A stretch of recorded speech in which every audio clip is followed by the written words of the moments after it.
Hi guys! So, bagong vlog na naman tayo at content for, anong tawag dito, mga earning apps. So, itong earning app na ito, isa ito sa tips ko at talagang huwag kayong magpapauto kasi kahit hindi ko siya na legit check, I don't need to legit check this kind of app since makikita nyo talagang scam. So, paano ba malalaman pag scam? May pa ganito pa silang record na rin. So, hindi ko na kailangang laruin to kasi nasasayang yung oras ko sa mga pinagloloko nila. So, pag ganito talaga, na sobrang rami ko no, 25,000, 4,000, 50,000, ganun. Hindi yan mga totoo. Bakit nasabi ko hindi totoo? Maraming app under made by Unity katulad ng Joyly Scanner na app na to. Okay tayo, made by Unity. Diba? Ang laking scam ng mga gumagawa ng ganito. So, huwag kayong magpapaloko sa mga made of Unity. Katulad nito, guys. So, papaabutin pa talaga to. Like, iisang taon. Kaya mga ganito, huwag kayong maniwala. Ito, katulad ng app na yon.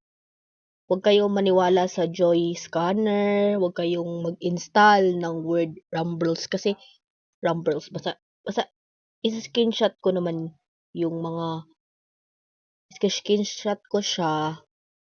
Kayo na bahala. Basta wag ninyo silang i-install kasi isa sila sa mga pinagloloko. Lolokohin lang tayo sa mga pinaghihintay ko no tayo sa nakarang up or ang tawag doon. Nakahintay mga list of players ko na mag-withdraw. Sus my gosh, kaloka. So, maraming under ng app nila na na-install ko. So, isa na doon is yung sinasabi ko sa inyo. So, isa din ito. Isa ito sa mga made of Unity. Talagang ang proud nila. Ang sipag nilang gumawa. So, this vlog is not to discourage them or to be unrespectful or to be rude, tawag doon, mga ganon. So, ito lang is isang legit check sa inyo na hindi yung pag mga ganito kasi 7 days. Uy! Papaabutin tayo ng 7 days pero hindi naman talaga totoo. Even if hindi ako naka-legit proof nito, I will never waste my time again in this kind of app, especially made of Unity.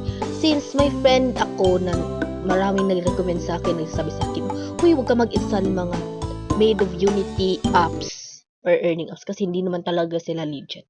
So, isa na yon. So, isa-screenshot ko sa inyo yung name. Sa-screenshot ko and then ilalapag ko lahat ng mga name na yan with their, profile o parang ganun. So, huwag kayong maniwala sa ganun. So, yung iba dito is i-legit check ko pa. Pero aasahan ninyo yung mga app na yon is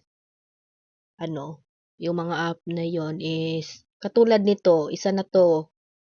Pinagloloko nila lang ako. So, isa to sa mga app ng Made of Unity. Huwag ninyo itong ipang-install. Itong content na ito is, hindi ko naman siya na legit check. Pero kahit hindi ko siya na legit check, guys, hindi natin kailangan mag-waste ng time sa mga ganitong app na hindi naman talaga to. So, katulad nito. So ayan, naka-line up na daw ako. Pero, may countdown pa nalaman. So, huwag kayo maniwala sa ganito. Kasi pag may ganito, kailangan nating i-watch yung sila lang yung kumikita sa mga ganito. So, ilalapag ko yung mga yung mga kanina, ipalalapag ko kanina yung nila, yung name at picture ng app. So, made of Unity, lahat ng mga made by Unity, huwag kayong maniwala sa mga ganun kasi mga scam yung mga ganyan.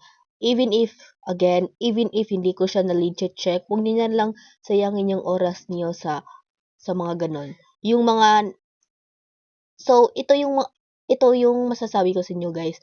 Meron akong parang playlist or album sa stalk nyo lang yung YouTube ko since nanonood kayo or nakikinig kayo or ano sa video kong to or content kong ito. May isang album ako ng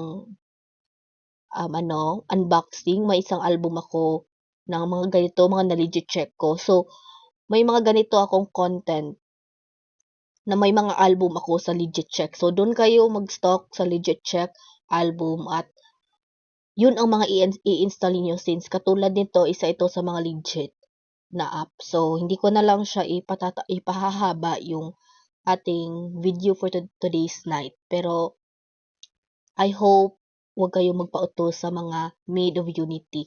Kung ipo-promote ako or i-legit check ko, yun yung i-installin nyo. Since yun yung mga legit na napatunayan ko na naka-payout ako through Lazada, GCash, or ano ba yan, or whatever, kung anong.